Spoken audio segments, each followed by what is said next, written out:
The Four Seasons lobby gleams with morning light. Victoria Ashford stands near the windows in her pressed Chanel suit, laughing with two German investors. A black man in a navy polo shirt approaches, carrying a leather portfolio. Ms. Ashford, Darian Cole. We have a 9 o'clock meeting about the Series C investment. He extends his hand. Victoria stares at his outstretched hand like it's contaminated. She takes a step back, keeping both hands in her pockets. Excuse me? Who let you in here? Her voice drips with disgust. The German investors stop talking. This is a private meeting for serious investors, not for people like you. She looks him up and down. Security! Get this man out of here before I call the police. Darian lowers his hand slowly. Ms. Ashford, if you'd just check. I said get out, now, before I have you arrested for trespassing. Two security guards rush over. Phones emerge from purses. Someone starts recording. Within minutes, Darian walks out, head high. Victoria turns back to her guests, brushing imaginary dirt from her sleeve. She has no idea she just destroyed the only investor willing to save her dying company. 3 months earlier, Ashford Technologies was worth $800 million. Today, the number on the balance sheet makes Victoria's hands shake every time she looks at it. The company burns through $8 million every month. The bank account holds enough cash for 11 more weeks. After that, bankruptcy. Victoria sits in her corner office on the 42nd floor. Through the floor-to-ceiling windows, San Francisco Bay stretches blue and indifferent. She's made this view her entire identity. Stanford MBA, Fortune 40 under 40, TechCrunch's most promising founder 2 years running. Her father built a banking empire in the 80s. Her mother sits on 4 boards. Victoria grew up in Pacific Heights, summered in the Hamptons, and never once worried about money until now. She pitched to 23 investors in 8 months. Every single one said no. Too arrogant, one wrote in an email that got leaked. Doesn't listen to feedback, said another. Red flags about company culture, said a third. Victoria deleted those emails. She told herself they didn't understand vision. But the cash keeps draining. And there's only one name left on her list. Across the country, in a penthouse apartment overlooking Manhattan, Darian Cole pours his morning coffee. The apartment is minimalist. White walls, clean lines, a wall of screens showing global markets in real time. He grew up in South Chicago. His mother worked double shifts as a nurse. He wore second-hand clothes and studied by streetlight when the electricity got cut off. Full scholarship to MIT, computer science and economics. At 24, he built an algorithm that could predict financial risk better than any human analyst. Goldman Sachs bought his startup for $780 million when he was 26. Now, at 38, he runs Cole Ventures. $3.8 billion in assets, 47 investments. 43 succeeded, 4 failed. The Wall Street Journal calls him the most successful investor you've never heard of. He doesn't wear suits. Never has. It's a test he runs on every potential partner. He wants to see if people respect his ideas or just his bank account.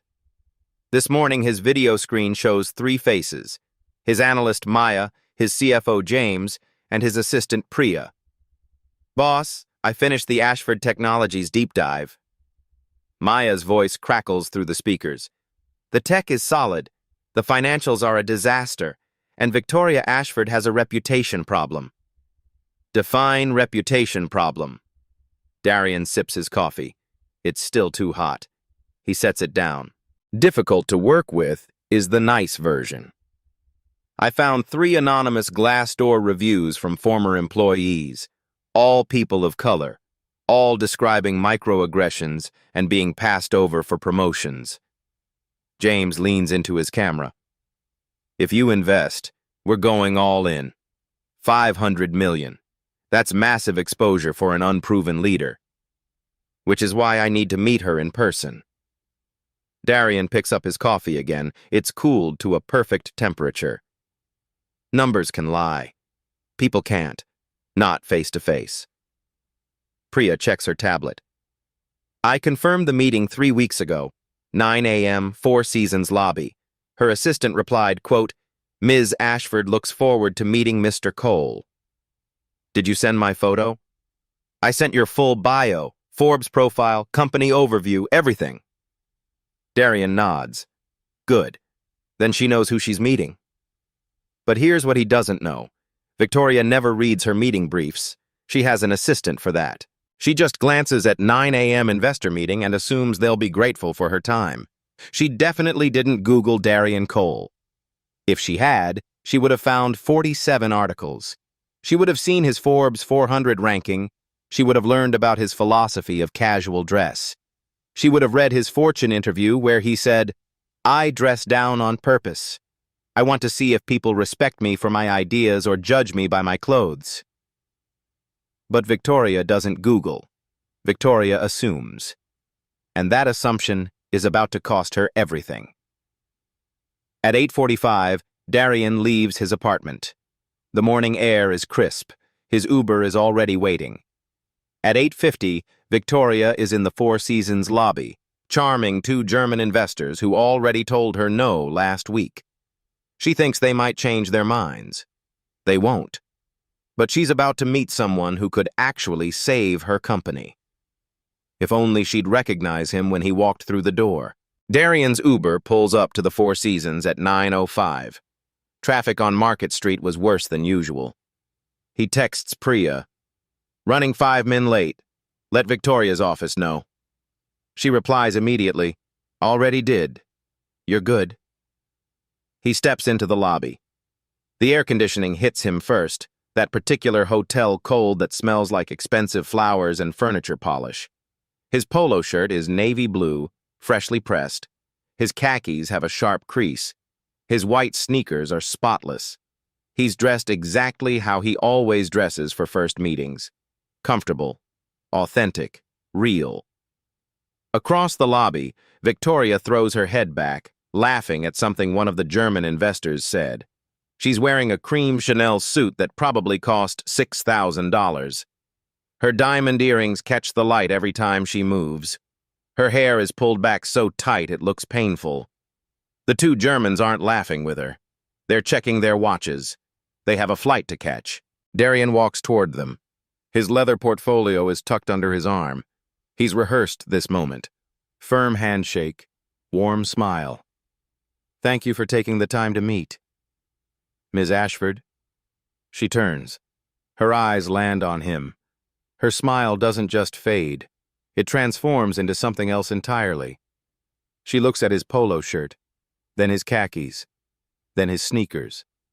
Her gaze travels back up to his face, and her lip actually curls.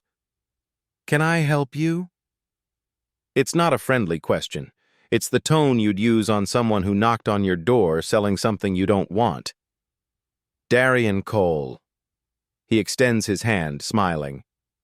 We have a 9 o'clock meeting about the Series C investment for Ashford Technologies. Victoria looks at his outstretched hand. She doesn't move. Her hands stay clasped in front of her designer purse. Cole Ventures, right? He tries to keep his voice warm. My assistant Priya confirmed with your office 3 weeks ago.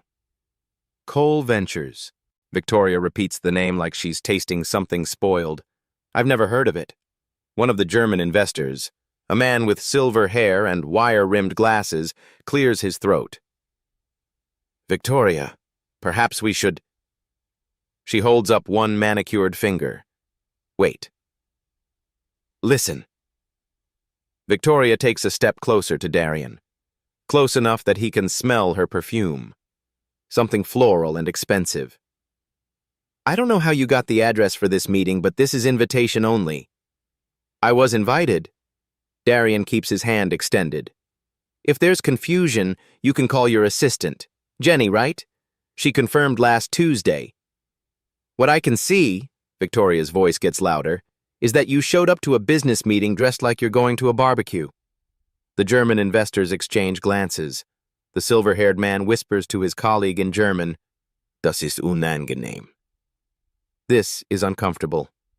Ms. Ashford, Darian lowers his hand slowly. I understand this is unexpected, but... Unexpected? Victoria laughs. It's not a happy sound. What's unexpected is someone like you thinking you can just walk into a meeting with serious investors. Someone like you. The words hang in the air. A woman sitting on a nearby couch looks up from her phone. A concierge behind the desk stops typing. Darian feels the familiar weight settling in his chest. He's felt it before. At MIT, when a professor assumed he was in the wrong classroom. At a restaurant in Boston, when the host asked if he was there to apply for a kitchen job. At a conference last year, when someone asked him to grab them a coffee. He keeps his voice level. I flew in from New York specifically for this meeting. If you'd just let me show you my credentials. Your credentials? Victoria's voice drips with contempt. You mean whatever fake business card you printed at Staples? She turns to the security desk. Excuse me, can someone help me here? Two guards start walking over. One is the older black man, Jerome. His face shows exactly how much he doesn't want to do this. The other is younger, white, with a military haircut. Darian tries one more time. Ms. Ashford, there's clearly been a miscommunication. I'm a managing partner at Cole Ventures. We manage $3.8 billion in assets. We spoke with your CFO last month about potential investment terms. $3.8 billion. Victoria actually laughs. Right. And I'm the Queen of England. She looks him up and down again, slow and deliberate, making sure everyone watching can see her judgment. Let me guess. You saw the article about our funding round in TechCrunch. You thought you'd show up, talk your way into a meeting, maybe network your way into something? The German investor tries again. Victoria, perhaps... No. Victoria cuts him off. This is exactly the kind of opportunist we have to watch out for in this industry. She finally looks directly at Darian's face. I don't know what you're trying to pull, but I don't shake hands with people who lie their way into private meetings. And I definitely don't do business with people who can't even dress appropriately. The security guards arrive. Jerome looks at Darian with apologetic eyes. The younger guard puts his hand near his belt, where his radio is clipped. Ma'am? The young guard's voice is all business. Is there a problem? Yes. Victoria points at Darian like she's pointing at trash on the sidewalk. This man is disrupting a private business meeting. He's not on any guest list. He's not invited. And he needs to leave immediately. Darian takes a slow breath. He could pull out his phone right now. He could show her his Forbes profile. He could call his CFO and have James verify everything. But he doesn't. Because this moment tells him everything he needs to know about Victoria Ashford. She didn't see a potential investor. She didn't see a businessman. She didn't even see a person who deserved basic courtesy. She saw a black man in casual clothes and decided instantly that he didn't belong. I'll leave.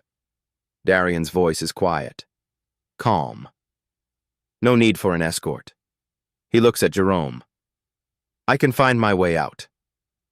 But Victoria isn't done. Oh, you'll be escorted.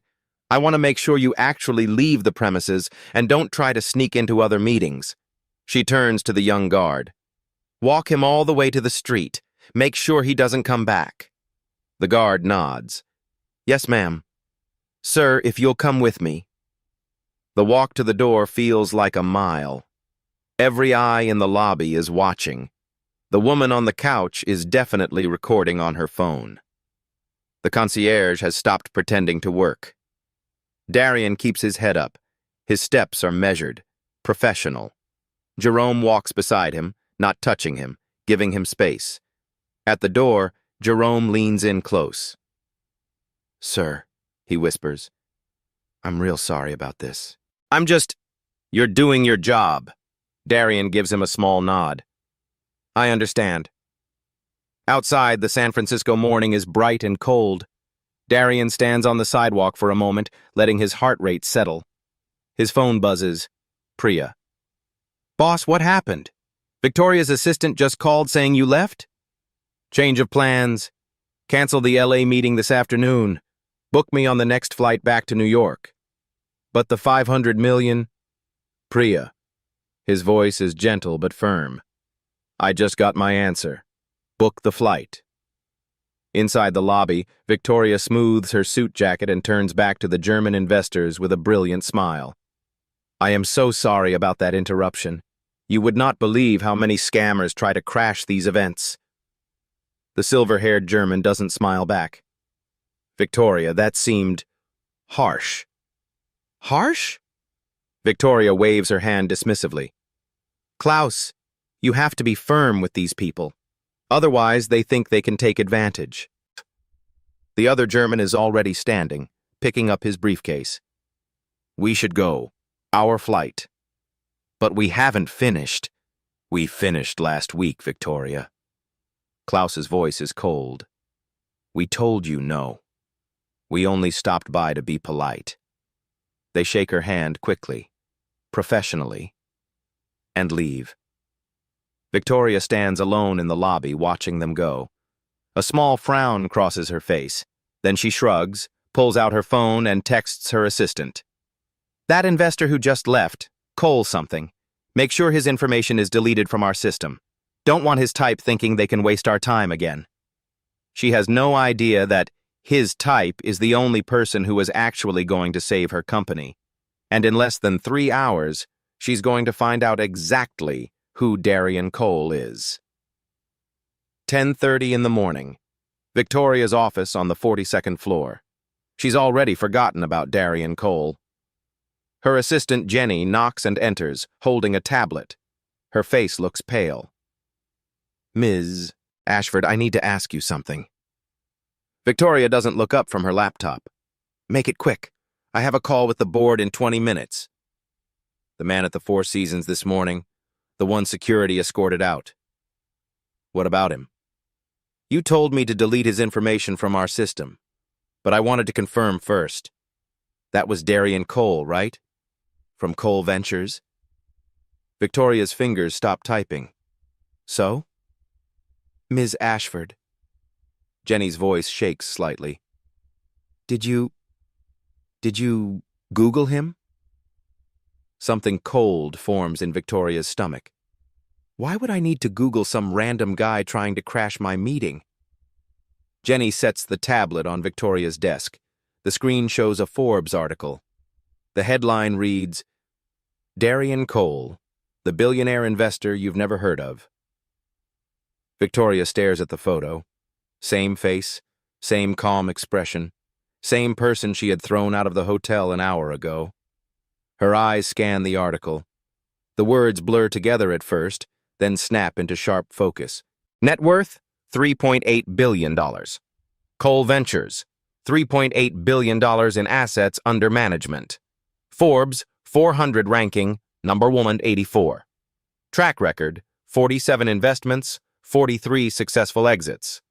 Board member, Apple, Microsoft, Tesla, 6 others. Her hands start to shake. Actually shake, like she's holding something too heavy. Jenny! Her voice comes out hoarse. Tell me this is a different Darian Cole. Jenny reaches over and scrolls down. There's another photo. Darian at a tech conference standing next to Sundar Pichai. Darian shaking hands with Tim Cook. Darian on a panel at Davos. In every photo, he's wearing casual clothes, polos, button-downs without ties, never a suit. Victoria's throat closes up. She tries to swallow. Can't. The meeting was confirmed 3 weeks ago, Jenny whispers. I have the emails. He was coming to discuss Series C, $500 million.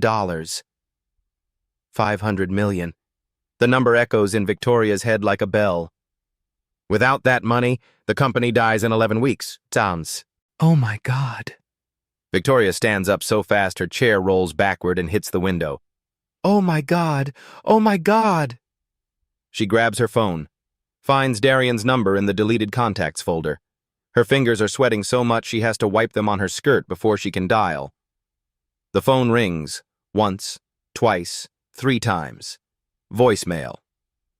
Mr. Cole, this is Victoria Ashford. I believe there was a terrible misunderstanding this morning. I would love to reschedule our meeting at your earliest convenience. Please call me back. She hangs up. Immediately calls again. Voicemail. Again. Voicemail. Jenny? Victoria's voice is getting higher. Get Marcus in here. Now. Marcus Brooks, the CFO, arrives 3 minutes later. He's holding a coffee and a folder of quarterly reports. What's the emergency? Victoria shows him the Forbes article. The investor we were supposed to meet this morning, the one I had security thrown out. Marcus reads. His face goes from confused to shocked to horrified in about 10 seconds. Please tell me this is a joke. Do I look like I'm joking?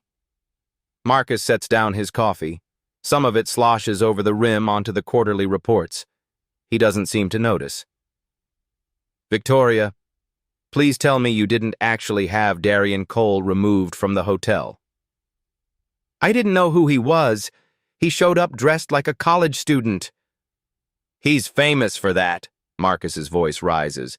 He literally wrote an op-ed about it in the Wall Street Journal. It's his whole thing. He doesn't wear suits. Everyone knows this. Victoria sinks into her chair. The leather squeaks. The sound makes her flinch. Can we fix this? Marcus pulls out his phone, starts scrolling. His jaw tightens. Cole Ventures was our only option, Victoria. We've been rejected by 23 other firms. Cole was interested because of our tech. He spent 8 months researching us. 8 months. So we apologize. We explain. He invests based on character.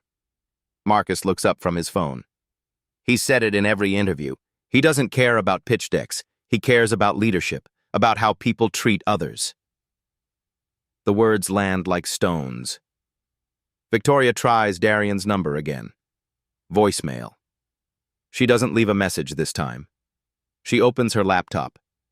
Types an email with shaking fingers. Dear Mr. Cole, I want to sincerely apologize for the confusion this morning. It was a hectic day and I failed to properly review my schedule. I would be honored to reschedule at your convenience. Our entire team is excited about the possibility of partnering with Cole Ventures. Warmest regards, Victoria Ashford. She hits send. The whoosh sound feels final. Marcus is still scrolling his phone. Oh no. What? Klaus posted something. He shows her the screen. The German investor's tweet doesn't name anyone, but it's obvious. Witnessed a shocking display of unprofessionalism at a SF meeting today. How you treat people says everything about character. # business ethics. It already has 240 retweets. Victoria's phone rings. She jumps. But it's not Darian. It's Richard, the board chairman. Victoria, I just got off the phone with Klaus. He said you threw someone out of your meeting this morning? There was a misunderstanding. He said you refused to shake the man's hand, that you called security on him, that the man was Darian Cole. Silence. Richard, I can explain.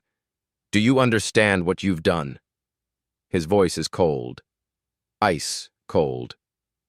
We need $500 million to survive. Cole was our last option. Our only option. And you humiliated him in a hotel lobby? It was a mistake. I'm trying to reach him. Trying? Richard laughs. It's bitter. Victoria, I've worked with Cole before on another deal. When someone disrespects him, he doesn't give second chances. Ever. It's not about ego. It's about values. The line goes dead. Victoria tries Darian again. Voicemail. She emails again. Mr. Cole, I realize my behavior this morning was unacceptable. I would like the opportunity to apologize in person. Please give me a chance to explain. 1 o'clock, no response. 2 o'clock, no response. 3 o'clock. A tech blog called The Information posts an article. Sources say Victoria Ashford kicked out billionaire investor, mistook him for crasher. The article has no byline. It's sourced to someone familiar with the matter. But it has details, specific details. Victoria's phone starts ringing. Other board members, investors, her PR firm. By 4 o'clock, she's called Darian 15 times. She's sent 8 emails. She's tried messaging him on LinkedIn. Nothing. Marcus comes back to her office at 5. I reached out to James, Cole's CFO. We worked together at Goldman years ago. And? He said Darian made his decision the moment he walked out of that hotel. The investment is dead. Victoria's vision actually blurs for a second. She grips the edge of her desk. But our employees. 3,000 people will lose their jobs. Darian knows that. Marcus's voice is flat. He also knows it's not his responsibility to save a company run by someone who treated him like that. At 6 o'clock, Victoria is still in her office. The sun is setting over the bay. The sky is orange and purple, beautiful in a way that feels insulting. She pulls up Darian's interviews, starts reading. Fortune magazine 2 years ago. I dress casually to meetings on purpose. I want to see if people respect me for my ideas or judge me by my appearance. It's a filter. The ones who see past the polo shirt are the ones worth working with. Wall Street Journal. Last year. The worst thing about bias isn't the big, obvious acts. It's the thousands of small moments where someone decides you don't belong before you even open your mouth. A TechCrunch 6 months ago. I've been mistaken for catering staff, security guards, janitorial workers. Each time I learn something about the person making the assumption. Victoria closes the laptop, puts her head in her hands. He tested her. And she failed. She didn't just fail. She failed spectacularly, publicly, with witnesses recording. Her phone buzzes. Not Darian. A text from her PR person. Bloomberg is calling. They want to comment on the incident. What should I tell them? Victoria doesn't respond. At 8 o'clock, she tries calling Darian again. The line doesn't even ring this time, straight to voicemail. He blocked her number. She tries emailing from her personal account. Mr. Cole, I understand if you never want to speak to me again, but I'm begging you to consider the 3,000 employees at Ashford Technologies who have nothing to do with my terrible judgment. Please. No response. At 10, she's still in her office. The janitor knocks, asks if she's working late. She waves him away. At 11, she finally goes home. She doesn't sleep.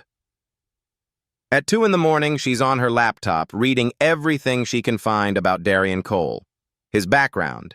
His mother worked 3 jobs. His scholarship to MIT. The companies he's built. The founders he's mentored. There's a video of him speaking at a conference for black entrepreneurs. He's wearing jeans and a Stanford hoodie. He looks relaxed. Happy. The system wants you to play by rules that weren't written for you, he says in the video. Sometimes the most radical thing you can do is just be yourself. Show up as you are. If they respect you, great. If they don't, you just saved yourself years of working with the wrong people. The audience applauds. Darian smiles. Victoria closes the laptop. She sits in the dark of her Pacific Heights home, surrounded by expensive furniture and art she barely looks at. She ruined everything. Not because she made a mistake.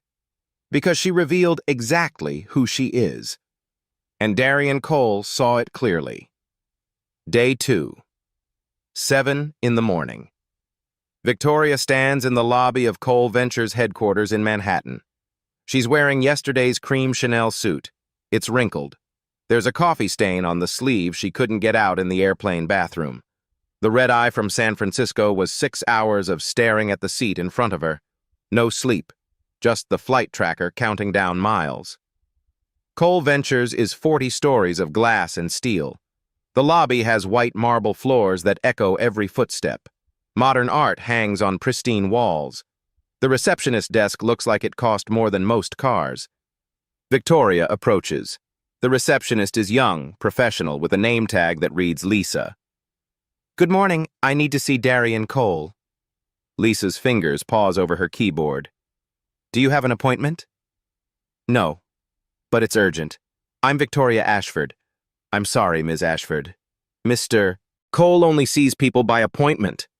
Please, just tell him I'm here. 5 minutes. That's all I need." Lisa looks uncomfortable. She picks up her phone, speaks quietly. Victoria can't hear the words, but Lisa glances at her twice. Lisa hangs up. "I'm sorry. Mr. Cole is in meetings all day." Victoria's stomach drops. "I'll wait." "Ma'am, he could be in meetings until 6 or 7. "I'll wait." Lisa hesitates, then nods. "There are chairs by the window." 9 in the morning. The chairs are expensive and uncomfortable. Victoria sits anyway. 9:45. Employees pass by. Some glance at her. Some do double takes. She knows they recognize her. 10:30. Lisa brings coffee. "Are you sure you want to keep waiting?" "I'm sure." 11. Victoria's back aches. She checks her phone. 42 missed calls, 37 emails. She ignores them all. Noon. She orders flowers from across the street. Expensive roses. She writes on hotel stationery, "Mr. Cole, I made a terrible mistake. I judged you before knowing you. Please give me 15 minutes to apologize in person. Victoria." She gives them to Lisa. "Can you send these up?" "I'll make sure he gets them." 12:30. Every time the elevator opens, Victoria's heart jumps. Every time it's not Darian, she sinks lower. 1 o'clock. Employees return from lunch laughing. They see Victoria. The laughter stops. They whisper as they pass. She's becoming a story. The CEO sitting in a lobby for 4.5 hours. 1:45. Lisa approaches again. "Ms. Ashford, Mr. Cole appreciates the flowers, but he's not available today." "Please." Victoria's voice cracks. "Please ask again. Tell him I flew from San Francisco. Tell him I'm not leaving until he gives me 5 minutes." Lisa looks pained. She makes another call. This one is longer. More glances at Victoria. Finally, "Mr. Cole will give you 15 minutes. Conference room B, 4th floor." And Victoria stands so fast she gets dizzy. "Thank you." The elevator ride takes forever. Conference room B is small, no windows, just a table and 6 chairs. Darian is already sitting. Gray button-down, jeans. He looks rested, calm. He doesn't stand when she enters. "Ms. Ashford, please sit." Victoria sits. Her hands shake. She clasps them in her lap. "Mr. Cole, I came here to—" He holds up one hand. "Stop. Before you apologize, I want to make something clear." His voice is quiet, controlled. "You keep saying you didn't know who I was. Like that's the problem." Victoria opens her mouth. He continues. "The problem isn't that you didn't know my net worth. The problem is you saw a black man in casual clothes and instantly decided I didn't belong." Each word lands like a hammer. "You refused to shake my hand, called security, humiliated me in front of 50 people." Silence. "If I had been a 60-year-old white man in a suit, would you have done that?" Pause. "Would you?" "No." Victoria's voice barely carries across the table. "No, I wouldn't have." That's the problem, Ms. Ashford. Not mistaken identity. Bias. Tears fill Victoria's eyes. She doesn't wipe them. "You're right, and I'm ashamed."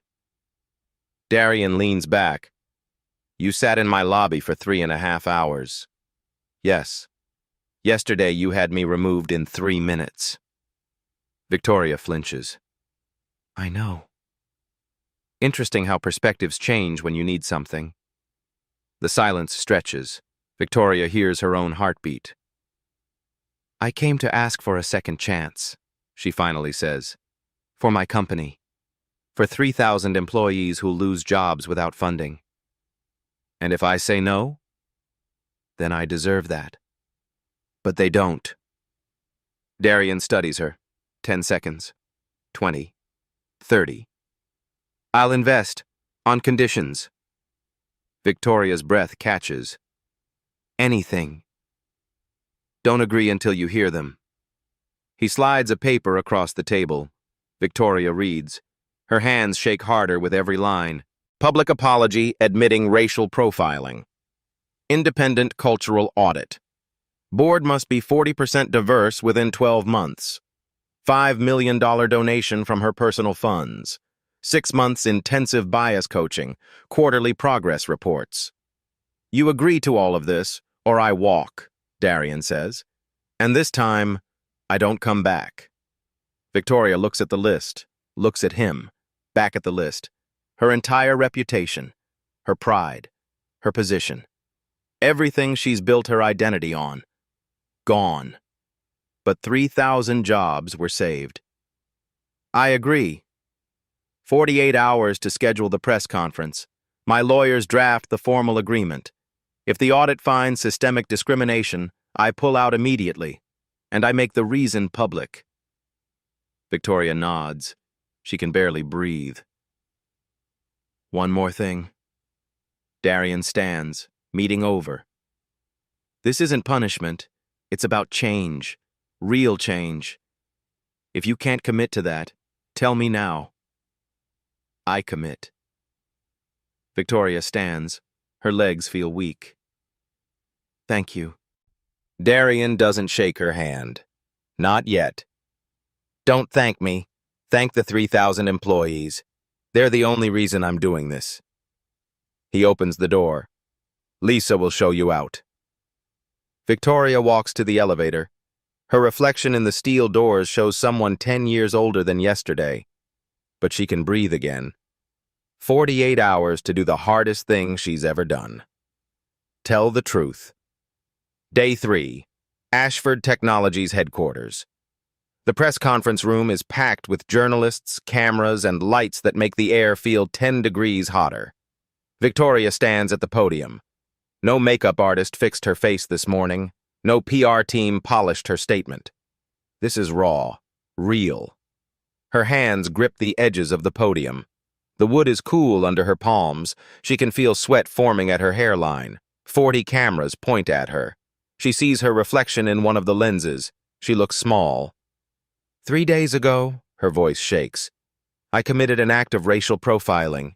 Guys, someone's camera flash goes off. Then another. The room fills with clicking sounds. I refused to shake hands with Darian Cole, a black investor who traveled across the country to meet with me. I judged him based on his appearance and the color of his skin, not his credentials, not his character. I called security on him. I humiliated him publicly. Her throat tightens. She forces herself to continue. There is no excuse. This was not a misunderstanding. This was not a stressful day. This was bias. And I caused harm. A reporter in the front row is typing furiously. Another has their phone out, recording. I am committing to the following actions. Victoria reads from the paper. Her voice steadies slightly. Facts are easier than feelings. An independent audit of our company culture. Mandatory implicit bias training for all executives. Our board will be 40% diverse within 12 months. I am personally donating $5 million to organizations supporting black entrepreneurs. She looks up from the paper, makes herself meet the eyes of the journalists. I hope my failure can be a lesson. Success in business means nothing if we fail at basic human respect. The questions come fast and sharp. Will you resign as CEO? Victoria's chest tightens. I will be transitioning out of the CEO role to make space for new leadership. When? Within 30 days. Do you think this apology is enough? No. Words are never enough. Action is what matters. I'll spend the rest of my career proving I've learned from this. What would you say to other executives who might have similar biases? Victoria pauses, thinks. Examine yourself before you destroy someone else. Your assumptions have consequences, real consequences, for real people. The press conference ends. Victoria walks off the stage. Her legs feel like water. By 5 p.m., the headlines are everywhere. Bloomberg. Victoria Ashford admits racial profiling, commits to company overhaul. TechCrunch. Ashford Technologies CEO takes accountability after viral incident. New York Times. When a billionaire gets mistaken for staff, a reckoning in Silicon Valley. The board meets that evening. Emergency session. Victoria isn't invited. At 8 p.m., her phone rings. Richard, the chairman. The board voted.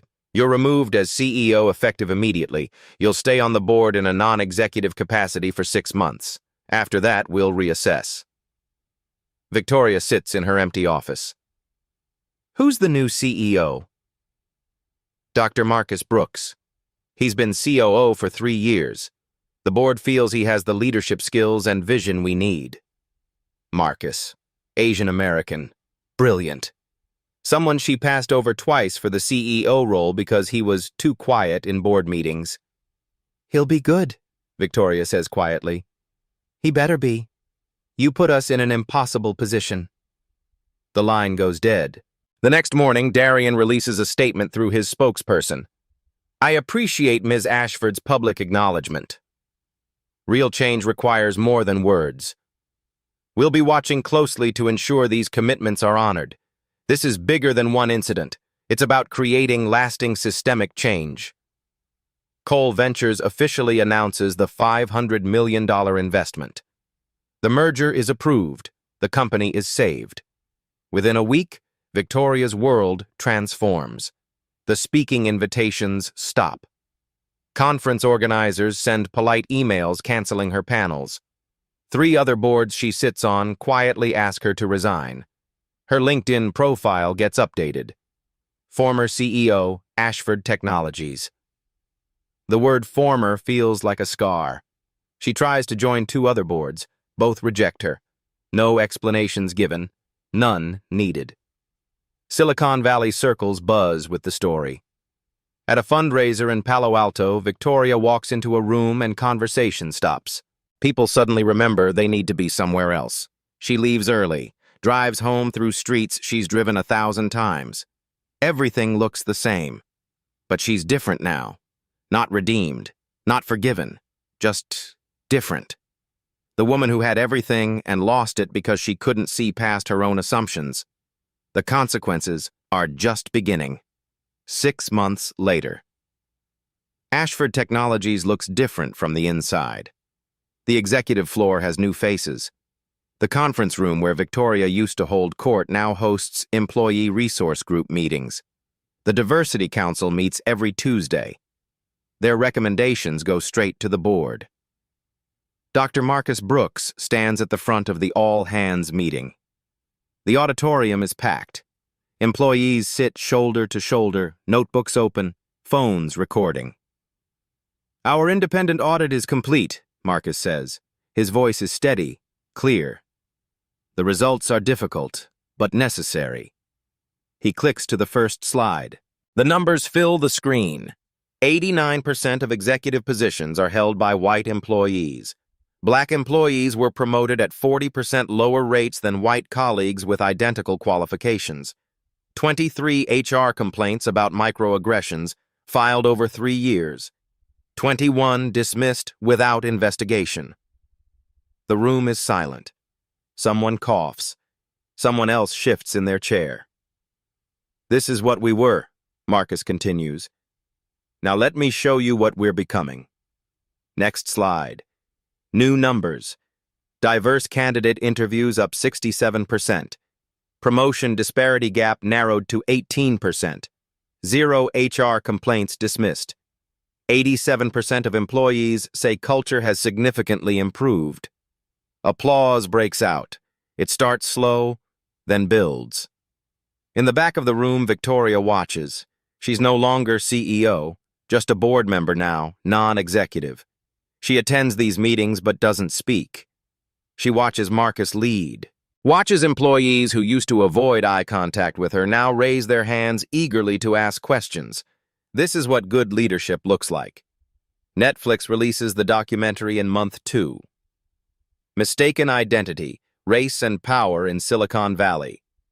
It opens with security camera footage from the 4 seasons. Grainy but clear. Victoria pointing at Darian. Her mouth was moving. You can read her lips. Get this man out of here. The documentary interviews 15 people.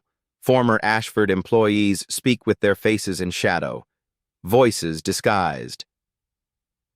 I was the only black woman in engineering, one says. Her voice is altered to a lower pitch. At the company holiday party, 3 different people asked if I was someone's guest. I worked there for 2 years. Another, I watched white colleagues with less experience get promoted over me. Every time I asked why, they said I wasn't leadership material yet. Code for something else. A Latino manager. I was told I was too aggressive in meetings. My white colleagues who acted exactly the same way were called assertive leaders. The documentary shows Darian too. He sits in his office, the Manhattan skyline behind him. This happens every day to people without my resources, he says. The difference is, I had the power to demand accountability. Most people don't. They just suffer in silence or leave. Victoria agreed to be interviewed. The filmmaker asked hard questions. Do you understand that what you did was racial profiling? Victoria's face fills the screen. She looks tired. Older. Yes, I saw a black man dressed casually and made an instant judgment. I didn't see a person. I saw a stereotype, and I treated him accordingly. Some people say you only apologized because you got caught. They're probably right. If Darian hadn't been a billionaire, I never would have faced consequences. That's the problem. The system protects people like me, and it shouldn't. The documentary goes viral. 12 million views in the first month. Business schools add it to their curricula. Harvard writes a case study. Stanford hosts panel discussions. Month 3 brings legal consequences. 3 former black employees file a discrimination lawsuit. They hire a top firm. The complaint is 90 pages long. It includes Victoria's emails. Subject lines like, culture fit concerns, and not quite right for us. The language is coded, but clear. One email about a black candidate, great credentials but doesn't seem polished enough for our environment. Another about a black employee up for promotion. Talented, but I'm not sure he projects the right image for leadership. The complaint includes promotion data, charts showing disparate treatment, timeline after timeline of qualified people of color being passed over. The case settles out of court. The amount is undisclosed, but sources say 7 figures. Victoria's personal funds. Her lawyers release the statement. Ms. Ashford acknowledges past failures in leadership and is committed to making amends. The plaintiff's attorney tells reporters, money doesn't erase harm, but accountability is a start. The industry responds. 12 major tech companies announce similar audits after Ashford's report goes public. Some do it voluntarily. Some do it because their employees demand it. VC firms start requiring DEI metrics in portfolio company reports. Not suggestions. Requirements. Stanford GSB creates a new case study. Ashford Technologies, when bias becomes a business crisis. It's assigned reading in leadership courses. A conference organizer in Austin cancels 3 speakers after discovering they have similar allegations in their past. The letter says, we can't ignore these issues anymore. The Ashford case changed the standard. Victoria experiences this shift personally. At a grocery store in Pacific Heights, a woman recognizes her, walks right up to her cart. "You're Victoria Ashford. You should be ashamed of yourself." The woman walks away. Other shoppers stare. Victoria abandons her cart and leaves. At a restaurant, the hostess sees her name on the reservation. "I'm sorry, Ms. Ashford. We're actually fully booked tonight." The restaurant is half empty. Victoria can see empty tables from the door. She walks out, orders takeout instead. These moments pile up. Small rejections. Public recognition followed by judgment. The feeling of being evaluated and found wanting. It's a tiny fraction of what people of color experience daily. But it's enough to change her. She starts bias coaching. 6 months of intensive sessions with Dr. Keisha Moore, a DEI consultant. "You've been in tech 20 years, Dr. Moore says during one session. How is this the first time you're confronting your biases?" Victoria sits in the uncomfortable chair. "I thought voting Democrat was enough. Donating to social justice causes was enough. That's passive allyship. What Darian experienced was active harm." Victoria's voice cracks. "How do I live with that?" "You live with it by changing, not performing change, being changed." Darian expands his mission. The Black Founder Fund grows to $250 million. 47 companies have been funded so far. 89% are still operating successfully. They've created 2,300 jobs. His TED Talk hits 18 million views. The title, "Dignity Shouldn't Require a Forbes Ranking." One quote becomes a meme, shared across social media. "Respect shouldn't be conditional. You don't earn the right to be treated like a human being. You're born with it." Universities invite him to speak. He accepts 12 engagements, talks to business students about bias, about power, about responsibility. At Stanford, a student asks, "Do you regret investing in Ashford after what Victoria did?" Darian pauses, thinks. "I regret that it took public humiliation for change to happen. But I don't regret giving them a chance to do better. Because the 3,000 employees deserved that chance." The student follows up. "Do you think Victoria really changed?" "I think she's trying, and that's more than most people in power ever do." The documentary ends with a split screen. Left side, security footage of Victoria refusing to shake Darian's hand. Right side, recent footage of her at a bias training, listening, taking notes. The final text reads, "Accountability is not a moment, it's practice." Fade to black. 1 year later. Same Four Seasons hotel.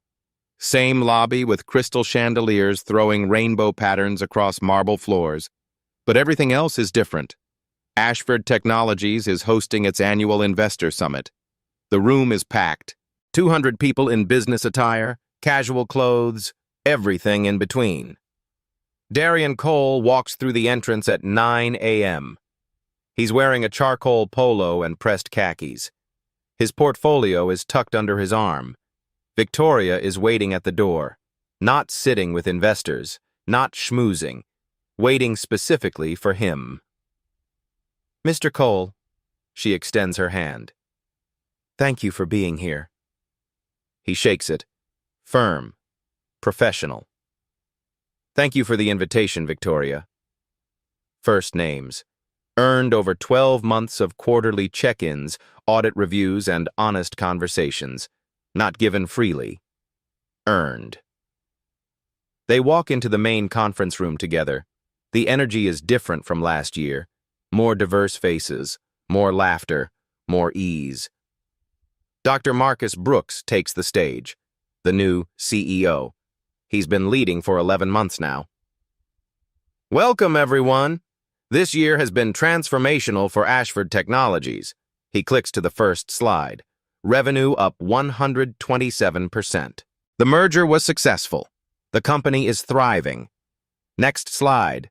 Employee satisfaction, 4.2 out of 5. Up from 2.8 a year ago.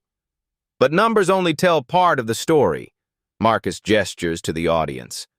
The real change is in this room. Look around. This is what Ashford looks like now.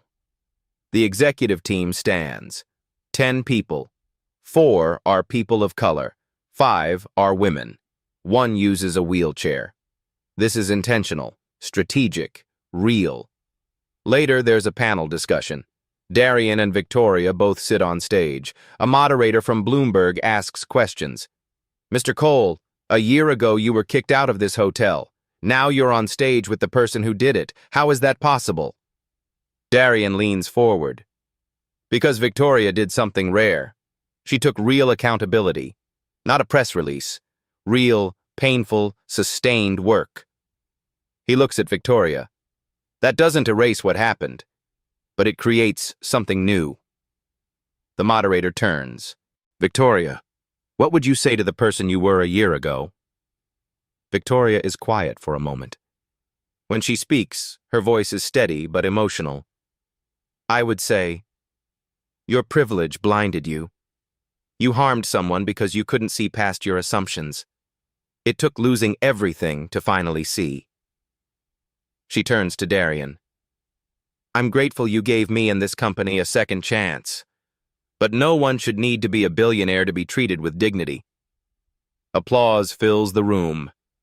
Backstage afterward, Victoria and Darian stand alone briefly. Darian, I know I've said this before, but thank you. For not just walking away. I didn't do it for you, Victoria. His voice is kind but honest. I did it for every black person who gets judged before they speak. For every person of color who has to prove their humanity before their competence. I know. And that's why it mattered. They shake hands again. This time it means something different. The Cole Ventures Black Founder Fund now manages $250 million. 47 companies funded. 89% are still operating. 2,300 jobs created. Darian's TED Talk has 18 million views. It's shown in 140 business schools worldwide. Victoria is no longer CEO. She's board chair, non-executive. She teaches 1 seminar per semester at Stanford, Unconscious Bias in Leadership. She's not redeemed, but she's changed. And sometimes, that's all anyone can ask. Darian looks directly into the camera now. His voice is calm, powerful. A year ago, a woman judged me by my skin color and my clothes. She refused to shake my hand. She had me removed from a building. Pause. She was wrong. But here's what matters. She owned it. She didn't hide behind lawyers or PR statements. She did the hard, uncomfortable work of change. This isn't a story about one bad person becoming good. It's about systems.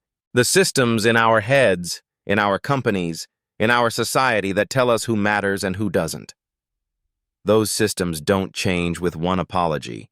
They change with sustained action, with accountability, with people in power using that power to build, not exclude. He leans closer to the camera. So here's my question to you. When was the last time you made an assumption about someone based on how they looked? Have you ever walked past someone's humanity to get to a transaction? If you had Victoria's chance to make it right, would you take it? Or would you protect your ego? Pause. Let it sink in. This story went viral because it's satisfying to watch powerful people face consequences. But real change isn't entertaining.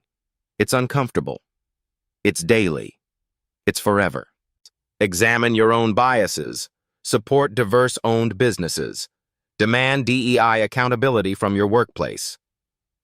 Share this story, but more importantly, share the lesson. Drop a comment. What would you have done in Darian's position? Have you ever been judged before you spoke? Share your story below. Subscribe for more stories where karma catches up and justice is served.